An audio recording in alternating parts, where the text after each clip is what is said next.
তো আজ সকাল 7টার একটু আগে উঠেছিলাম, উঠে দেখি বাইরে ভালোই রোদ ঝলমল করছে, আর প্রত্যেক দিনের থেকে কুয়াশাটাও অনেক কম।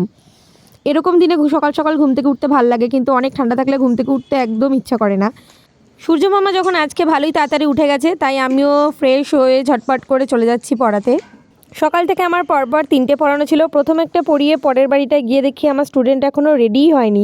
ও নাকি ভুলেই গেছে যে আমি পড়াতে যাবো, তাই আমিও একটু আয়নায় বসে বসে ক্যাত মেরে নিলাম। আসলে সামনে আয়না থাকলে না বারবার কেমন নিজেকে দেখতে ইচ্ছা করে, আর আমি তো বারবার কথা বলতে বলতেও আয়নার দিকে তাকাই। বাড়িতে এসে স্নান টান করে খেয়ে দিয়ে একটু বসে বললাম ভিডিও বানাতে, কারণ কয়েকদিন ধরে একদম ভিডিও বানানো হচ্ছে না।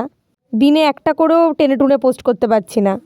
আর এই হেঁটে হেঁটে লোকে পুরনো বছর থেকে নতুন বছরে কি সুন্দর ঢুকে গিয়ে রিলস বানাচ্ছে, তাই আমিও ভাবলাম একটু ট্রাই করি। আর রাতের বেলা ভাই বোনদের সাথে ঘুমিয়েছি, আর এত জ্বালিয়েছে দুটো আমাকে। আমার এত ঘুম পেয়েছে, রাত 11টা বাজে, চোখ ফুলে গেছে ঘুমের চোটে। আর এই যে এই দুটো পাঠার কোনো ঘুম নেই, সরি পাঠার পাঠি বকেই যাচ্ছে, খেয়ে দে কোনো কাজ নেই। স্ট্যান্ড বকে গেছে। এভাবেই একটা সুন্দর দিন শেষ করেছি। দেখা হচ্ছে পরের মিনি ব্লগে। টাটা।